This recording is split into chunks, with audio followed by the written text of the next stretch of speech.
بسم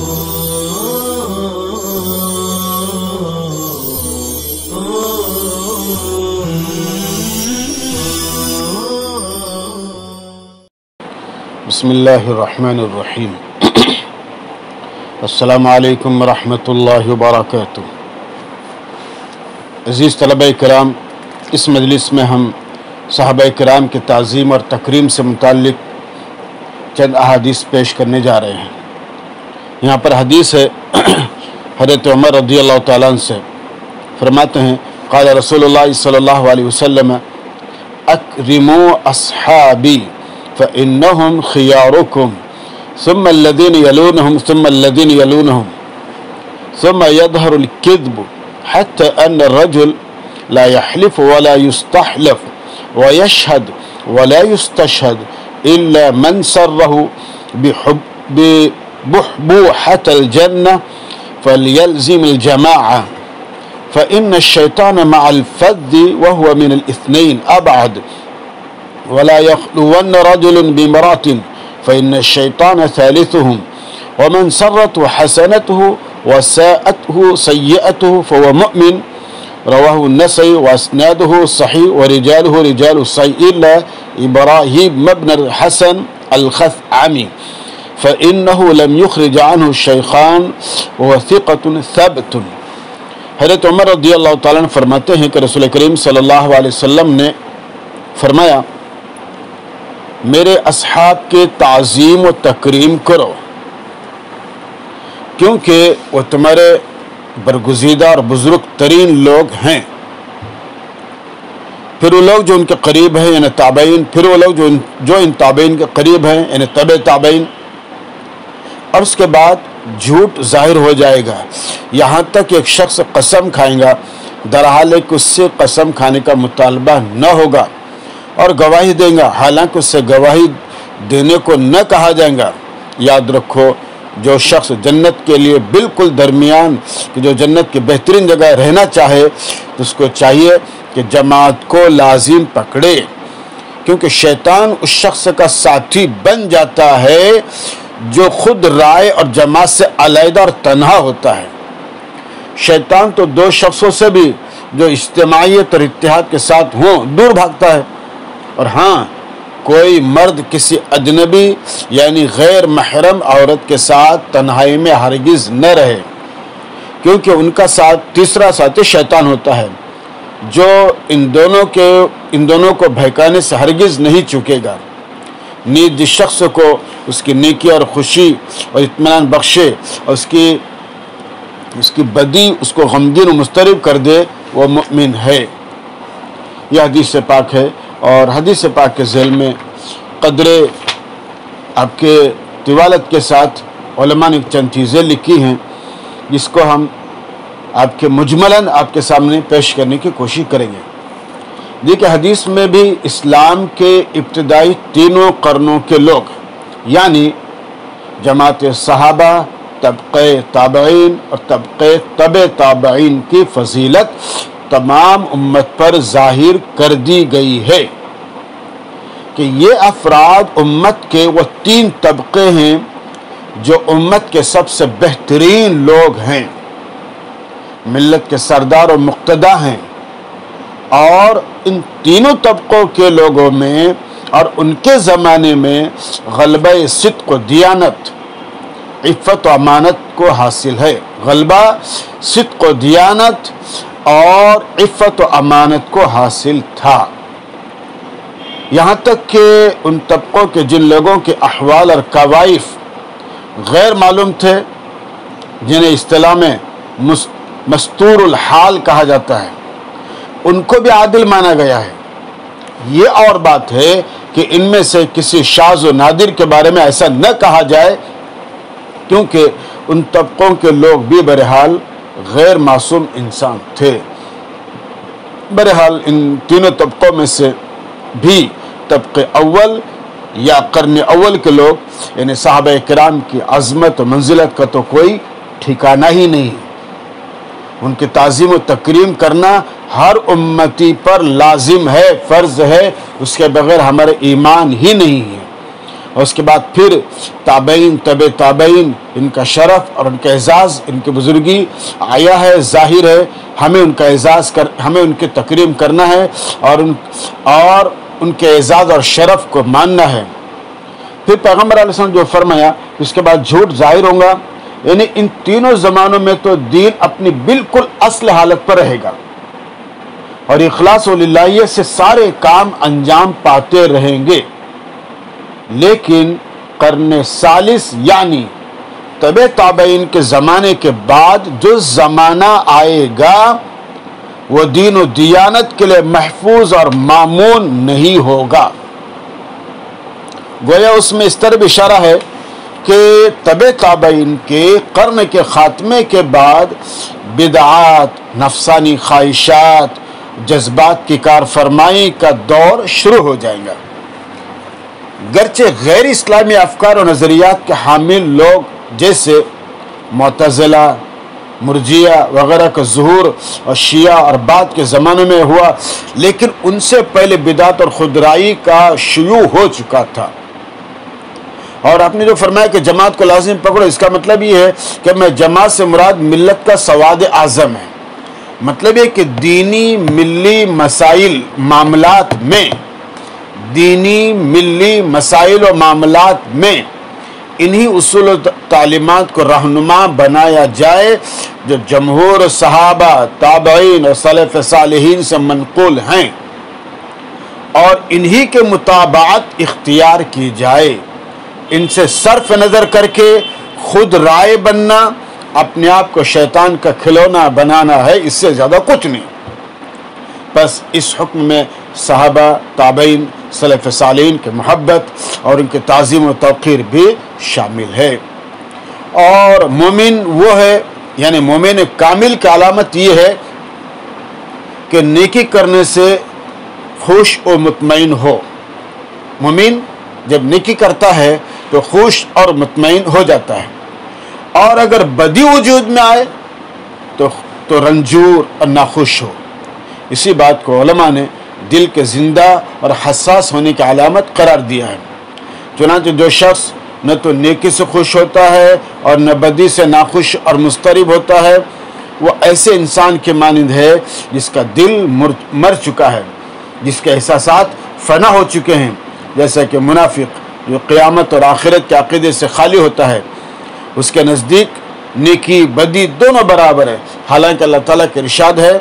وَلَا تَسْتَوِي الْحَسَنَةُ وَلَا السَّيِّئَةُ، اور نیکی اور بدی برابر نہیں ہو سکتے۔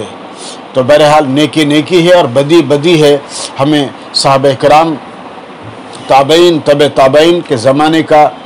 احترام کرنا ہے اور ان بزرگوں اور ان ہستیوں سے متعلق نعوذ باللہ کوئی ایسا جملہ، لفظ استعمال نہیں کرنا چاہیے جو ان حضرات کی عزت پر نعوذ باللہ معمولی سا بھی دھبا رکھتا ہو، بلکہ ہمیں اپنے ایمان کی خیر منانا چاہیے، اپنے ایمان کے بقا کی کوشش کرنا چاہیے اور ان حضرات کے نقش قدم پر چل کر اپنے ایمان کو محفوظ رکھنا چاہیے، اپنے ایمان کے اندر جلا پیدا کرنا چاہیے۔ اور اس کے بعد پھر حدیث پاک ہے، صحابہ اور تابعین کی فضیلت سے متعلق ایک مختصر روایت ہے جس میں جو حضرت جابر رضی اللہ تعالیٰ عنہ سے مروی ہے، فرماتے ہیں عن النبی صلی اللہ علیہ وسلم قال لا تمس النار مسلما رآنی او رآ من رآنی، رواه ترمذی۔ حضرت جابر نبی کریم صلی اللہ علیہ وسلم سے روایت کرتے ہیں کہ آپ صلی اللہ علیہ وسلم نے فرمایا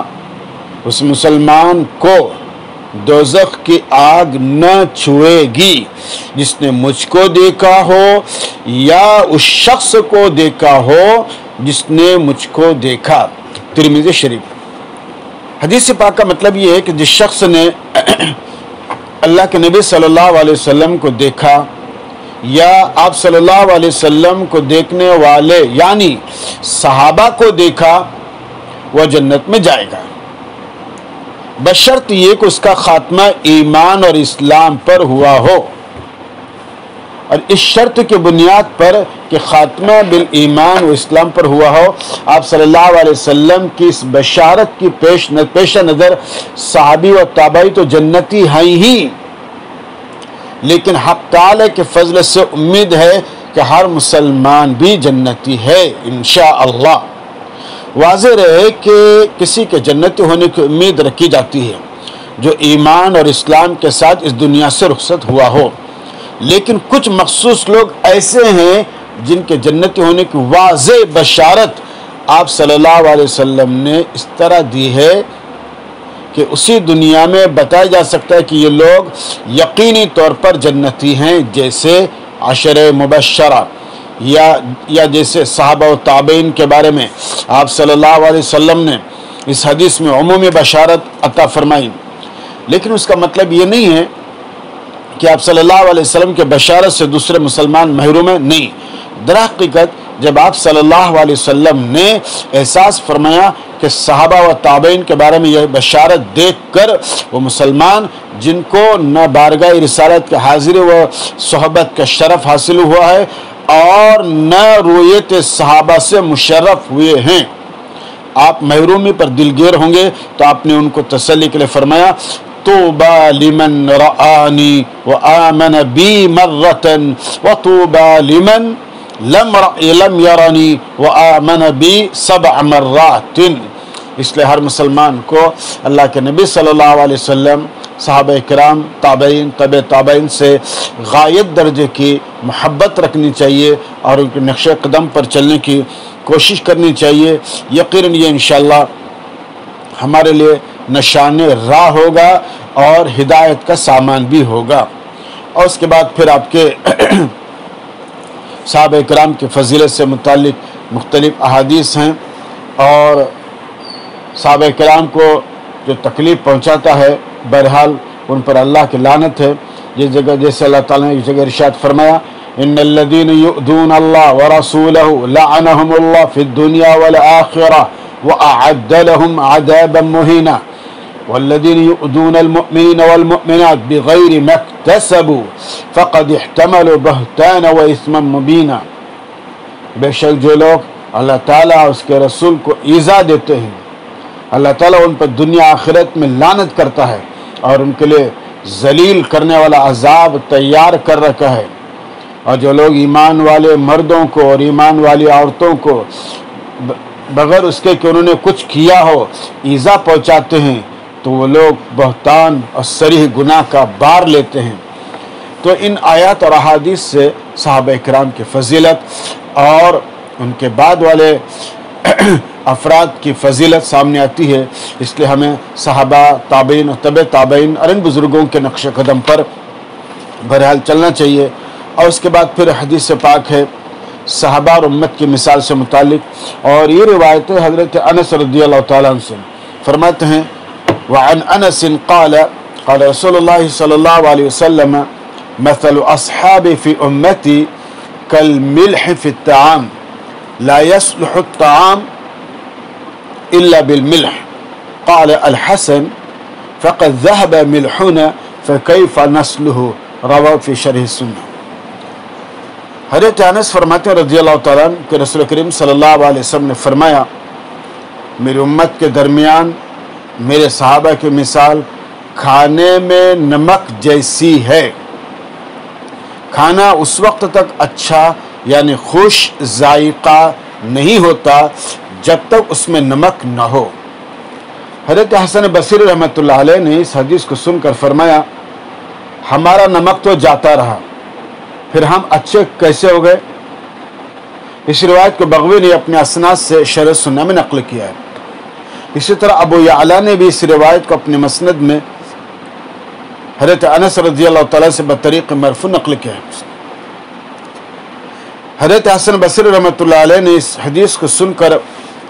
اپنا جو تاثر بیان کیا ہے اس کا مطلب یہ تھا کہ امت کے درمیان صحابہ کا وجود چونکہ امت کے بناؤ اور سنوار کا ضامن تھا، اس لیے اب جب کہ صحابہ اس دنیا سے رخصت ہو چکے ہیں یہ کیسے کہا جا سکتا ہے کہ ہم اچھے اور سنورے ہوئے ہیں؟ حضرت حسن بصری رحمۃ اللہ علیہ کے اس تاثر میں زبردست حسرت ہے، اور انہوں نے اس حسرت کا اظہار اس حقیقت کے باوجود کہ کیا ان کے زمانے میں کچھ صحابہ موجود تھے، واضح ایک حضرت حسن کا انتقال 110 ہجری میں ہوا ہے، جیسا کہ روات صحابہ اور محدثین بیان کرتے ہیں۔ حضرت ملا علی قاری رحمۃ اللہ علیہ نے حضرت حسن بصری رحمۃ اللہ علیہ کے اس حسرت آمیز قول کو نقل کرنے کے بعد بڑی عارفانہ بات کہی ہے کہ اگرچہ اس دنیا میں اور امت کے درمیان صحابہ موجود نہیں ہیں، لیکن ہم اچھے بن سکتے ہیں اور سنور سکتے ہیں ان کے اقوال اور ارشادات سے، ان کے نقل کردہ روایتوں سے، ان کے بلند کردار اور حالات کی روشنی سے، اور ان کے اخلاق و اوصاف کی پیروی سے، کیونکہ اصل اعتبار تو انہی چیزوں کا ہے، نہ کہ ذات اور اجسام کا۔ اس لیے حسن بصری رحمۃ اللہ علیہ کا بھی مقصد وہی ہے، اور حضرت ملا علی قاری رحمۃ اللہ علیہ جو استفادہ کیا ہے حضرت حسن بصری رحمۃ اللہ علیہ کے قول سے، وہ بھی بہرحال بہت اثر انداز ہے۔ اور اس کے بعد پھر ایک مختصر روایت آتی ہے حضرت عبداللہ بن بریدہ کی، وہ روایت کرتے ہیں اپنے والد سے، اور ان کے والد فرماتے ہیں کہ اللہ کے نبی صلی اللہ علیہ وسلم نے فرمایا، قال رسول اللہ صلی اللہ علیہ وسلم ما من احد من اصحابی يموت بأرض الا بعث قائدا ونورا لهم يوم القيامة، رواه الترمذي، وقال هذا حديث غريب، وذكر حديث ابن مسعود لا يبلغني احد في باب حفظ اللسان۔ حضرت عبداللہ بن بریدہ جو اپنے والد حضرت ابو موسیٰ اشعری رضی اللہ تعالیٰ عنہ سے نقل کرتے ہیں کہ انہوں نے بیان کیا کہ رسول کریم صلی اللہ علیہ وسلم نے فرمایا، میرے صحابہ میں سے جو شخص جس زمانے میں مرے گا وہاں اپنی قبر سے قیامت کے دن اس حال میں اٹھایا جائے گا کہ اس زمین کے لوگوں کو جنت کی طرف کھینچ کر لے جانے والا ہوگا، اور ان کے لیے نور یعنی جنت کا راستہ دکھانے والا ہوگا۔ اس روایت کو ترمذی نے نقل کیا ہے اور کہا کہ حدیث غریب ہے۔ اور ابن مسعود رضی اللہ تعالیٰ عنہ کی روایت ہے کہ حدیث لا یبلغ احد، جس میں صحابہ کا ذکر ہے، اور جس کو صاحب مصابر نے اس باب نقل کیا ہے، پیچھے باب حفظ اللسان میں گزر چکی ہے۔ بہرحال یہ صحابہ کرام سے متعلق گفتگو چل رہی ہے، اور انشاءاللہ آئندہ بھی صحابہ سے متعلق مختلف باتیں انشاءاللہ پیش کی جائیں گی، اور مناقب صحابہ سے متعلق بھی انشاءاللہ حدیث آئیں گی۔ یہاں پر ہمارے سامنے جو ایک مختصر حدیث ہے جس کو حضرت ابن عمر رضی اللہ تعالیٰ نے بیان کیا ہے، وہ فرماتے ہیں کہ صحابہ کو برا بلا بولنے والا مستوجب لعنت ہوتا ہے۔ حدیث پاک ہے عن ابن عمر رضی اللہ تعالیٰ عنہ قال رسول اللہ صلی اللہ علیہ وسلم اذا رأيتم الذين يسبون اصحابی فقولوا لعنت اللہ علی شرکم، رواه الترمذی۔ حضرت ابن عمر فرماتے ہیں رضی اللہ تعالیٰ عنہ کہ رسول کریم صلی اللہ علیہ وسلم نے فرمایا، جب تم ان لوگوں کو دیکھو جو میرے صحابہ کو برا کہتے ہیں تو تم کہو اللہ کی لعنت ہو تمہاری بری حرکت پر۔ یہ ترمذی شریف کی روایت۔ اس حدیث پاک کے ذیل میں علماء لکھتے ہیں کہ اس حدیث میں اشارہ ہے کہ صحابہ کو برا کہنے والے کی برائی لعنت خود اسی کی طرف لوٹ جاتی ہے، کیونکہ فتنہ اور شر والا تو وہی ہوتا ہے، جبکہ صحابہ اہل خیر میں سے ہیں، اور اس اعتبار سے وہ صرف رضا و رحمت کے سزاوار ہیں۔ نیز حدیث میں مذکور حکم اس امر کی طرف اشارہ کرتا ہے کہ اس شخص کو جو صحابہ کو برا کہے کہ ذات پر لعنت کرنے کے بجائے اس کے فعل پر لعنت کرنا چاہیے۔ لعنت کرنا احتیاط کے قرین ہے۔ مذکورہ بالا روایت کو ترمذی کے علاوہ خطیبی میں نقل کیا ہے۔ نیز ابن عدی نے حضرت عائشہ سے بطریق مرفوع نقل کیا ہے کہ ان اشرار امتی اجرؤہم علی اصحابی، بلا شبہ میری امت کے برے لوگ وہ ہیں جو میرے صحابہ کے بارے میں گستاخ ہیں۔ تو بہرحال دیکھیے بچوں، صحابہ سے متعلق اور ان کے فضیلت سے متعلق بہت سے احادیث مروی ہیں، اور انشاءاللہ ہم آپ کے ہر اعتبار سے اس کو پیش کرنے کی انشاءاللہ کوشش کرتے رہیں گے۔ اس لیے اس مجلس میں ہم یہاں پر اپنی گفتگو کو ختم کرتے ہیں اور آئندہ مجلس میں انشاءاللہ مزید گفتگو کرنے کی کوشش کریں گے۔ والسلام علیکم ورحمۃ اللہ وبرکاتہ۔